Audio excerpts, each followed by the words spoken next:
Rugby on Off the Ball. With Vodafone, official sponsors of the Irish rugby team. Team of us. Everyone in. Now you're welcome back. It is Wednesday Night Rugby. Keith Wood, it's been a while. How are you doing?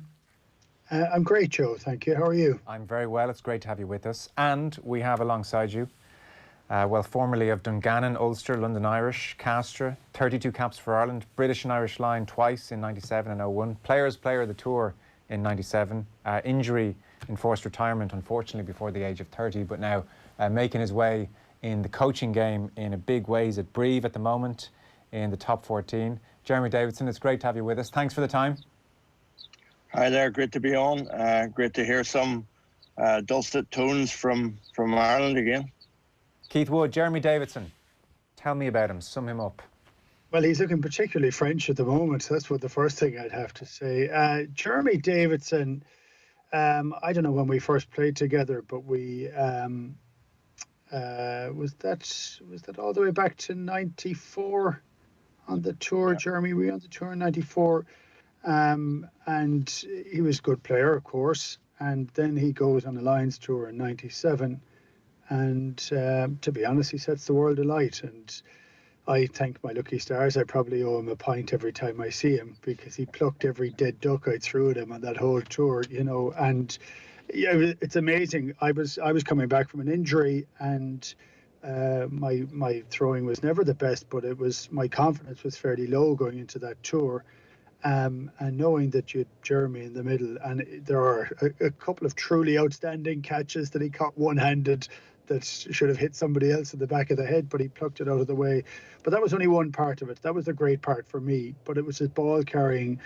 I mean, Jeremy's a bit of a pain in the arse to play against. You know, he's big, strong, aggressive, and there's a lot of angles to him. And look, I thought on the back of that tour, he was the player's player on the tour, but I thought he was set for the best second row career you could possibly get. And for me, I think we're robbed of that fact, because he got a bad knee injury. If I remember rightly, was that playing for Castra or was it playing for London Irish? And a really bad injury, and look, harshly, and he went on another Lions tour, but I don't know that he was ever quite the same after it. It was a bad injury, and I think we were robbed of one of the greats, to be honest. Right. Jeremy, I hadn't planned to start on that point necessarily, but the injury, we'll talk about the coaching career in France in due course. What was the nature of the injury? What age were you when it happened? Well, firstly, it's great to see that Keith's mellowed in his old age. I've never heard him speak so nicely in the past. Very kind words indeed. Look, playing with Keith was always something that you enjoyed. He was a great leader, great captain. Somebody, every time he touched the ball, he made a difference. So it was somebody during my career that I looked up to, and playing with him was fantastic, especially on that Lions tour, because he was kind of even though he was our age, he was kind of like the daddy of the Irish guys. So there was Eric Miller and Paul Wallace and myself. Unfortunately, Claude didn't make it, but Keith certainly showed the way forward.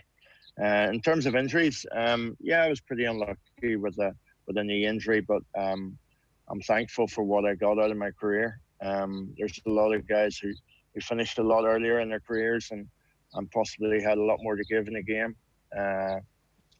Different times, the game's evolved so much that, I got my knee replacement there 3 weeks ago.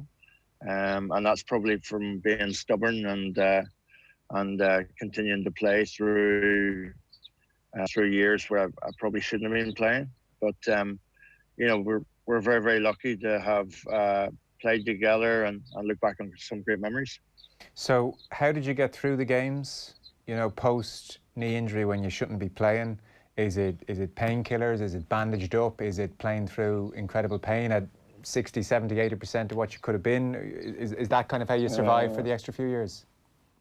Yeah, I'm not the only one. I think there's a lot of guys of that era who took painkillers before games and at halftime, and were just ignorant, determined, and didn't let it get the best of him. I suppose the last 3-4 years of my career, I was playing with a horrendous limp, but still just really, really happy to be part of the team and part of that game that you're so passionate about.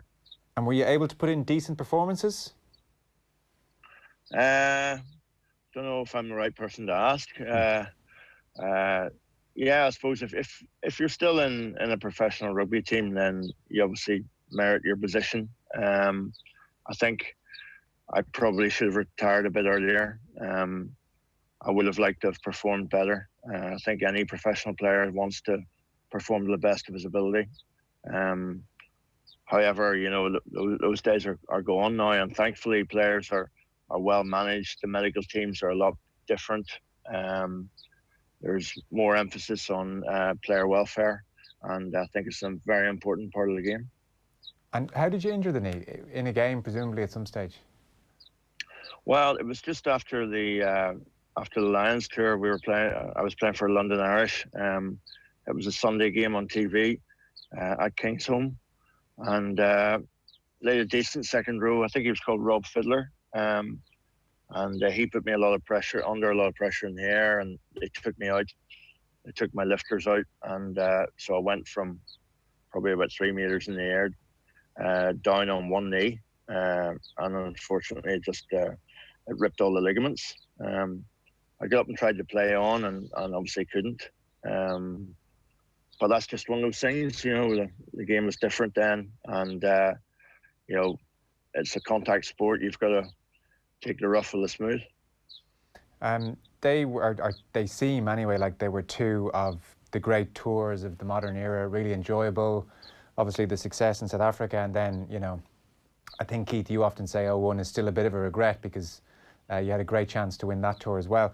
I know from speaking to Keith regularly, he really enjoyed them. How did you find that Lions experience, Jeremy? And even being given Players Player of the Tour is quite something. Well, it was incredible because I really only came onto the scene in '94 for Ireland on a tour to Australia. Only really got into the team at the end of '95. So I was still pretty much a fledgling in the Irish team. To go and play with people, I remember the first day meeting up in the hotel and seeing Jeremy Guscott and Jason Leonard and Scott Gibbs and people that I'd watched on TV on Saturdays during the Five Nations whenever I was at school, childhood heroes. It was hard to take in. And then, being capable of playing with those guys, and whenever you play with good players, they tend to up your standard and bring you on and develop you as a player. And I was very lucky in that respect, that I was playing with players that were probably a lot better than I was. But at the end of the day, having Ian McGeechan and Jim Telfer in charge of that Lions team, they knew how to get the best out of everyone.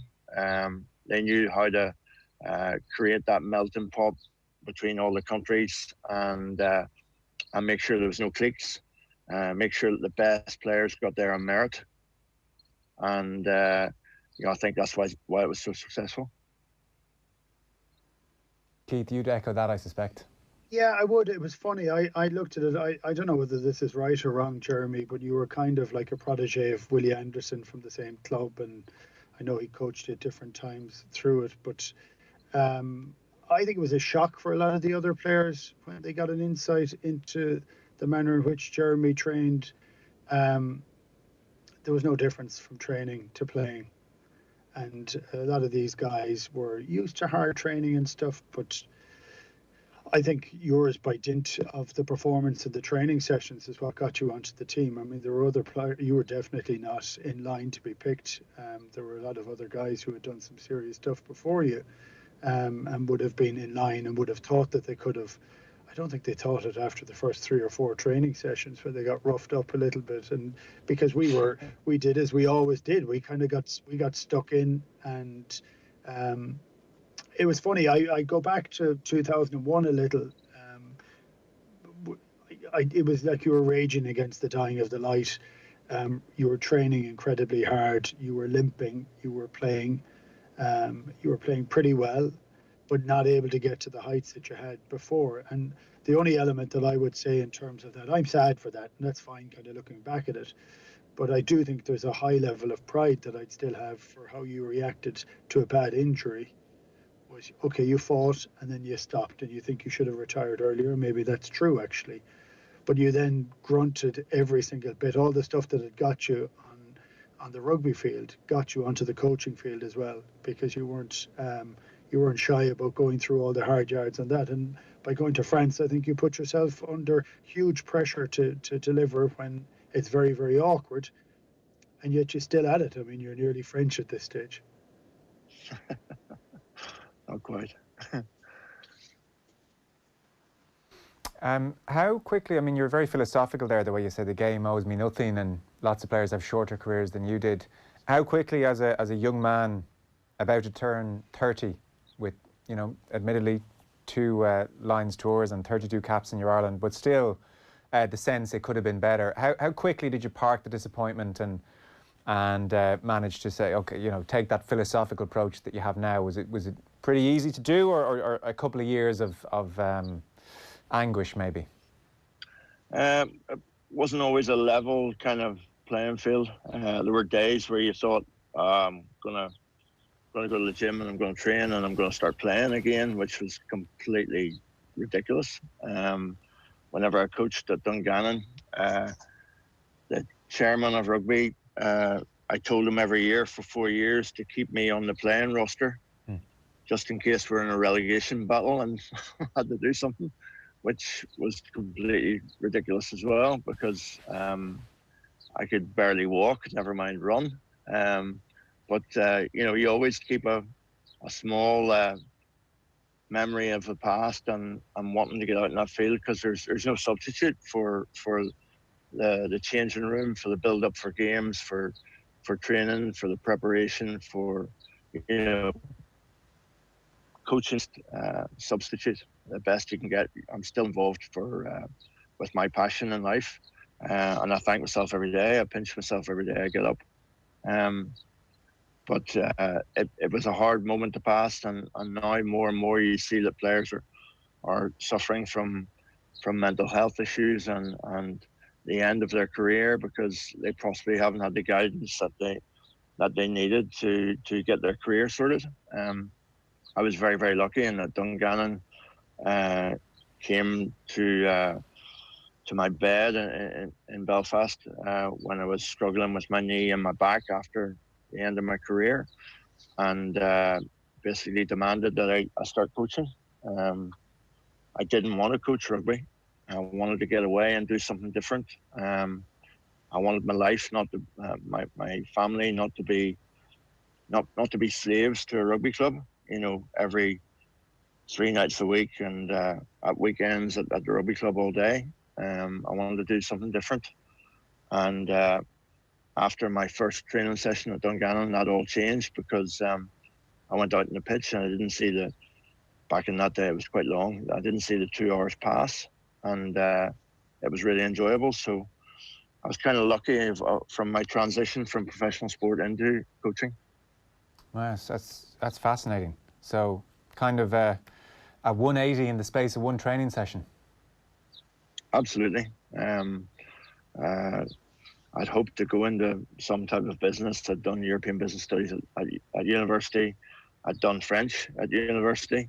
I played in France, and after 4 years of coaching at Dungannon and loving every moment of it, I got a phone call out of nowhere from Pierre-Yves Revol, the president of Castra, and I got a leg up into the professional game, which, you know, a lot of credible people who know the game inside out don't necessarily get that chance. So you've got to make your own luck, but you've got to have a good bit of luck as well. Well, he obviously saw something in you.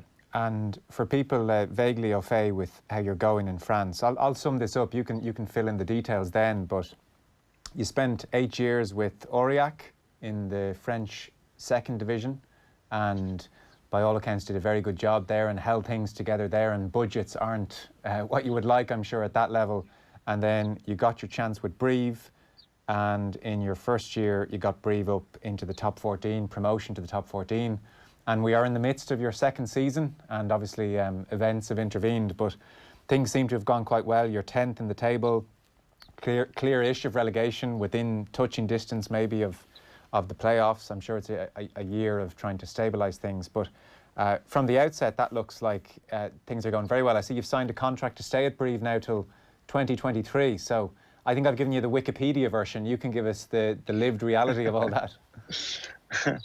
Well, after coaching at Castres for 2 years, I got a chance to go home and coach the forwards at Ulster, which I obviously relished, being an Ulster man and having played for Ulster.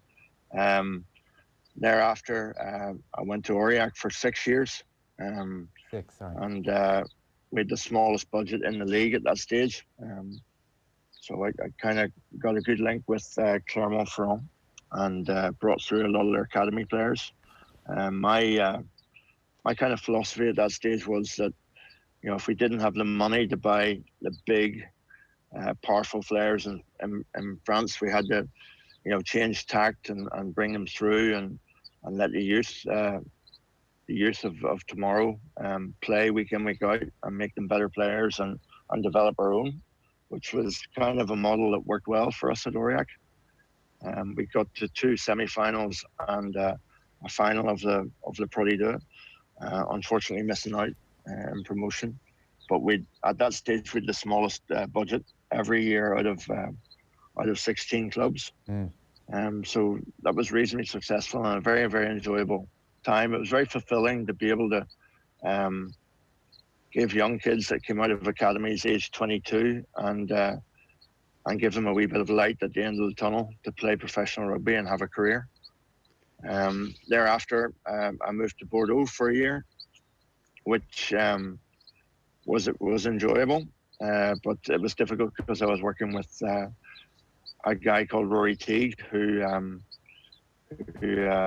has just recently been sacked by Gloucester. So I decided to jump ship and move to Brive. They unfortunately had been relegated, so I was given the job to get them back up. And through hard work and bringing through young kids, we got back up in the top 14.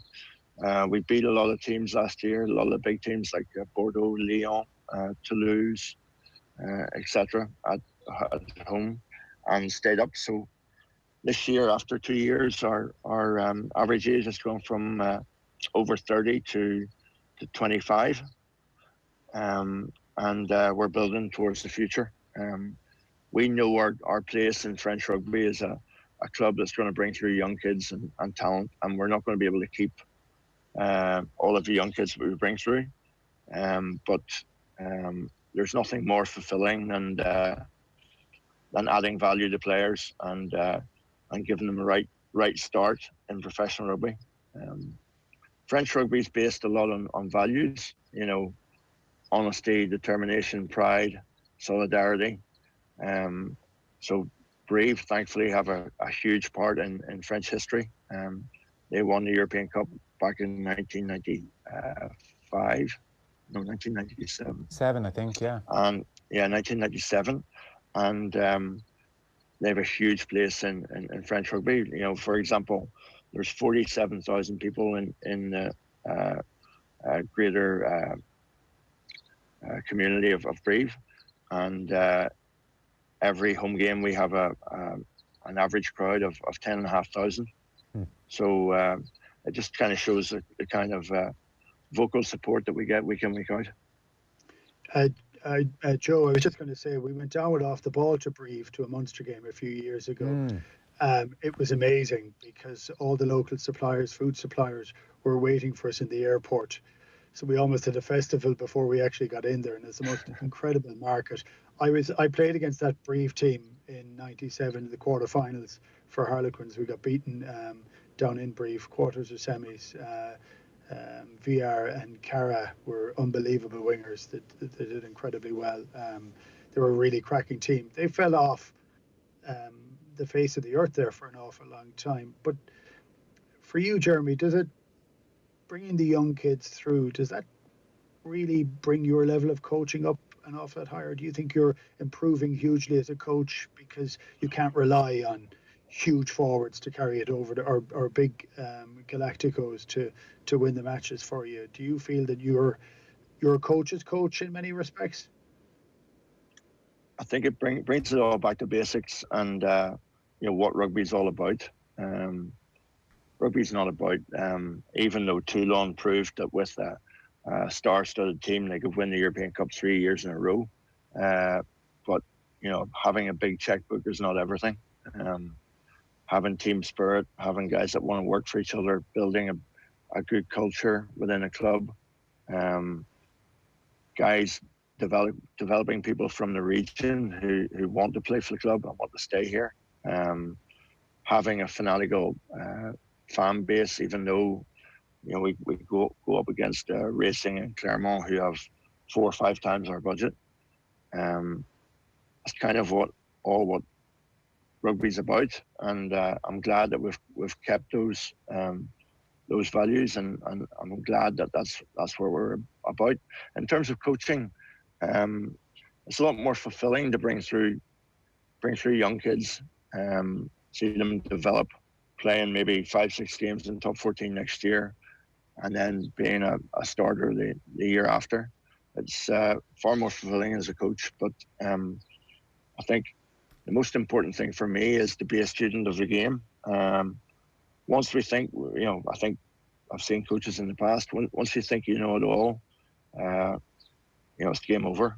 You've got to keep developing and evolving, be a student of the game, be open-minded, want to share ideas, always look for people to discuss how you want to attack, how you want to defend, how the game's evolving.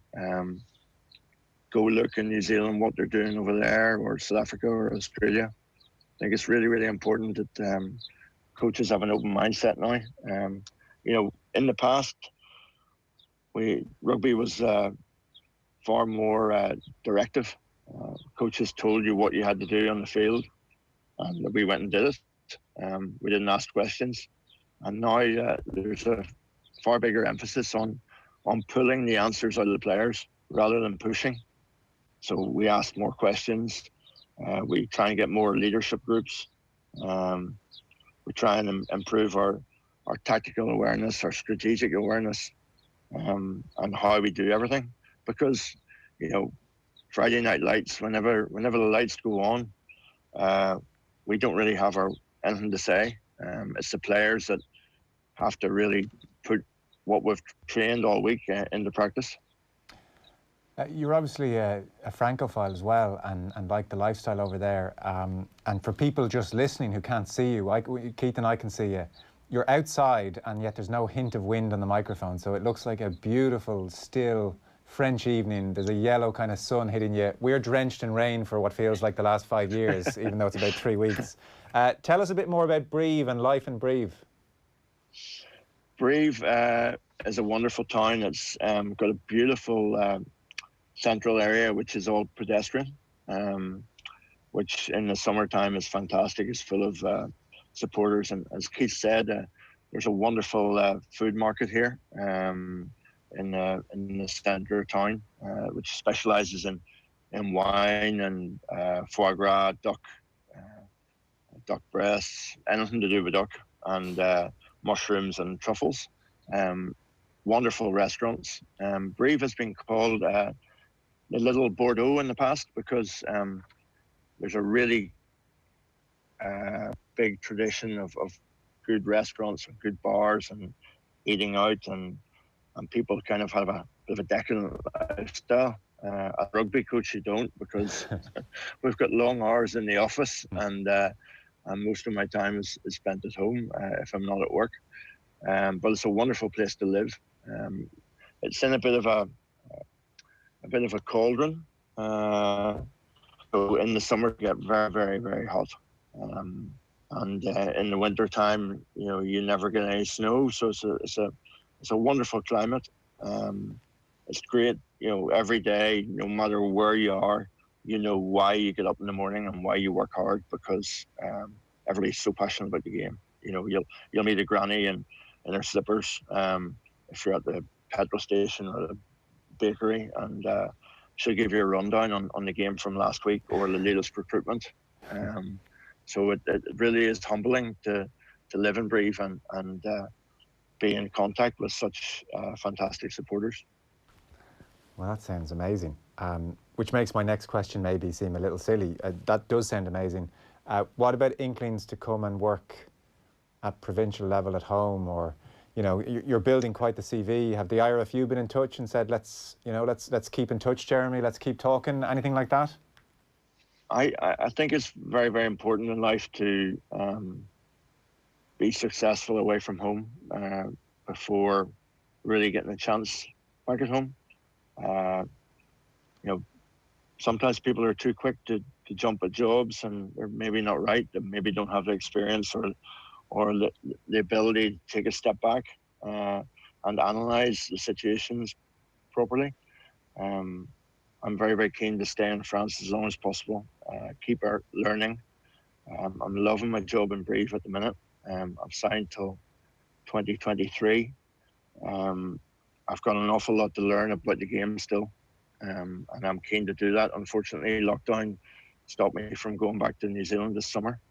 But you know, I've had a lot of Zoom calls and different analysis group meetings and stuff to keep thinking about the game and keep seeing where we want to go. We've developed our infrastructures here with a new training centre, a hybrid pitch and a synthetic pitch. So everything we're doing is aimed towards playing more pace and moving the ball more towards the future. You know, I really want to get back to Brive, the French flair days where we're going to, you know, play at a higher intensity than everybody that we come against, and we can do that with the young crop of players that we're bringing through. So, you know, to answer your question, I'd love to come home eventually, but I've still got a lot of work to do here. Wow. Well, Keith, that's quite the career from a muddy pitch in Dungannon with no interest in coaching. It really is. It's incredibly refreshing. I think every time we think of French rugby over the last 10 or 15 years, we think of these huge power plays from the forwards and goal kicking 9 or 10 who make certain that they get the points, all that sort of stuff. And I don't know that we see it quite as much as the French flair. And to have an Irishman wanting to bring French flair back is kind of interesting as well. But I think it's refreshing that he's looking to give youth its head, give youth its chance, that you're not looking for big name signings. I don't know whether that's a possibility or whether you do look for them or not, but with the makeup of your team, which is predominantly French, is that correct? Yeah, we've got quite a big nugget of Georgians and Fijians, just basically because we did a bit of homework on the people that were in the market, and those were the best characters, the best guys off the field as well as on the field for what we needed. But we've a huge amount of emphasis put on our academy, bringing through local kids so that you know, they'll fly the black and white of Brive high in the future. Jerry, where do those kids come from in the academy? Are they coming through rugby schools, or are they coming through local clubs? The French system has a federation academy, is for female and male rugby players from early ages to 12 up, whilst they're at school. We have one of those based in Brive, which kind of helps us a wee bit, get some local talent in. We have a lot of talent scouts. I think we've lost you. You gone, Jeremy? I think he's gone. Keith, I was actually going to wrap up the chat anyway at the end of this answer because we're out of time. We'll have to catch up with Jeremy again, I think. He's building a pretty interesting career and doing it his own way. That was really interesting. Well, really interesting. And I actually think you'd find a lot of Irish supporters would look at that with a little bit of envy and say, you know, some of the criticism is that when we're under pressure, we immediately go overseas for big name signing. He may not have the checkbook to be able to go and do that, but it also seems to be his philosophy that he'll get a few guys that are good and will fit in and will do a really good job while building up the youth around him. So I think he has done very well. Like Brive is it's a cracking little city. It's very proud of its pedigree and its history, and it has been in the doldrums for a period of time. So getting back at the top table has been pretty good. I think he's carved an incredible career so far. It feels a bit silly, frankly, to thank him when he's not here, but our thanks to Jeremy Davidson nonetheless for giving us his time. We'll check back in with him maybe when things get back up and running in France. And Keith, my thanks to you. I think you've just done another State of the Union, so that's probably out tomorrow, I would presume. Is this I'm told this is like a reflection on all the things that you've been talking about over the last few months. It is. We didn't try and put too much of our own opinion into it. We were trying to get information from other people, different perspectives. So, yeah, myself and Jer have had a little bit of a rant. It's been interesting, kind of talking through it, but a lot of things have happened and nothing has happened in the last period of time. So, yeah, we're kind of throwing a few things up into the air to see where we'll go. But I mean, it's been a very interesting journey with it because, you know, when lockdown happens, you're wondering exactly what you should do or don't do. But to delve into the sport has been very interesting. I think we've all learned an awful lot more than we did before the start of it. Yeah, well, they're all waiting for people still on the new OTB Sports app, which is waiting for you to download it, and other places as well. Keith, cheers for that. Much appreciated. We'll talk again. Pleasure. Cheers, Joe. Rugby on Off the Ball. With Vodafone, official sponsors of the Irish rugby team. Team of us, everyone in.